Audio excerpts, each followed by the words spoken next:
The eyes were already there. That was the first conclusion the renovation team reached, long before the historians were called, before the diocese issued its careful statements, before the floor was sealed again and the matter quietly buried. The stone eyes did not belong to the church. The church belonged to them. The building itself was unremarkable by European standards. A medieval parish church rebuilt twice after fires, once after war, its foundation stones dated confidently to the late 12th century. Records were clear on that point. Charters, tithes, land grants. A normal story. The eyes disrupted it. They were discovered when workers removed the nave flooring to install underheating. Beneath the flagstones lay a shallow bed of compacted earth, then a layer of older stonework that did not match the church's known construction phases. And set into that stone, dozens of eyes. Not sculpted faces. Not reliefs. Only eyes. Oval sockets carved with obsessive precision. Lids defined. Pupils hollowed just enough to catch shadow. All of them angled upward, toward where the altar stood, toward where generations had knelt and prayed. There were no skulls. No skeletons. No inscriptions. Just eyes, watching. At first, workers assumed the carvings were medieval. Some forgotten devotional art, perhaps an obscure symbol of divine omniscience. But the stone told a different story. The eyes were cut into a layer far older than the church's foundations, older than the earliest Christian structures in the region. Carbon analysis of organic material trapped between the stones suggested an origin centuries earlier. Pre-Christian. Possibly prehistoric. The church, it seemed, had been built on top of something already watching. Local archives offered little. Parish records mentioned the church's consecration, its patron saint, its repairs. But tucked into a damaged codex from the 14th century was a single, unsettling line written in a different hand. The floor must never be lifted. It protects us from what listens below. No explanation followed. No elaboration. The phrase appeared again in later documents, repeated like a ritual instruction rather than a belief. When repairs were made, when graves were dug in the surrounding yard, when floods threatened the foundation, the same warning appeared in margins and addenda. Do not disturb the floor. It was not framed as superstition. It was framed as maintenance. Archaeologists brought in after the discovery noted several anomalies. The eyes were not decorative. They were functional. Their placement followed a deliberate geometry, concentric patterns centered beneath the altar, growing denser toward the heart of the church. They were not arranged to see outward. They were arranged to look up, as if something beneath them required watching. The stone itself was unfamiliar. Not local limestone. Not imported marble. Petrographic analysis failed to match it cleanly to known quarries. It was dense, dark, and resistant to tool marks in ways inconsistent with its apparent age. One archaeologist suggested the stone had been reused, older material repurposed by medieval builders who did not fully understand what they were working with. Another pointed out the obvious flaw in that theory. If the eyes were reused, why were they facing the nave so precisely? Why did their geometry align perfectly with the church's later architecture?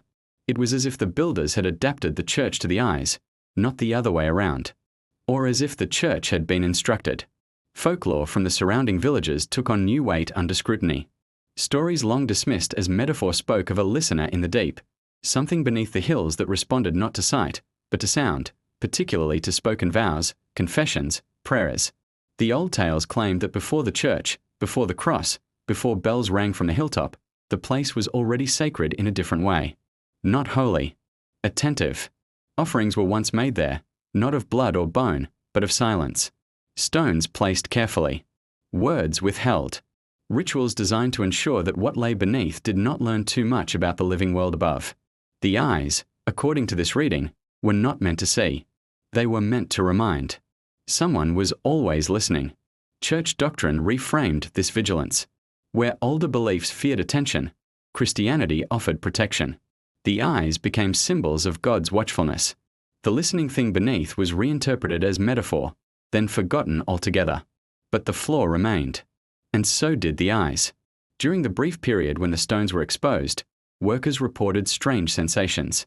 Tools misplaced themselves. Voices echoed where no one stood. More than one person described the uncanny feeling of being counted. Not watched, exactly, but tallied, as if presence itself was being measured. No cavities or chambers were found beneath the eye layer. Ground-penetrating radar showed only dense stone and earth, descending deeper than expected before reaching bedrock. One technician noted that sound behaved oddly in the nave during that time. Footsteps lingered. Whispers traveled downward rather than outward. Prayers spoken softly seemed to vanish into the floor instead of rising into the space above. The clergy were uneasy. The diocese ordered the eyes documented and reburied. No public announcement was made. Official statements framed the discovery as an early decorative feature of unknown significance. The floor was resealed. Services resumed. But something had shifted. Congregants reported difficulty concentrating during prayer. A persistent sense of awareness pressed upward from beneath the pews.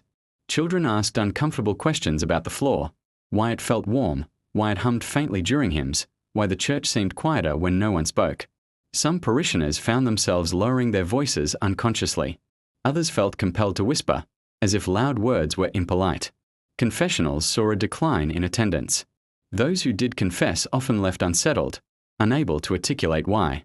Priests noted an increase in vague admissions of guilt, feelings of having revealed too much, of having been overheard by the wrong presence. A visiting historian requested access to the excavation notes months later. Her request was denied. Privately, she confided to a colleague that the eyes resembled carvings she had seen at sites far older than Christianity.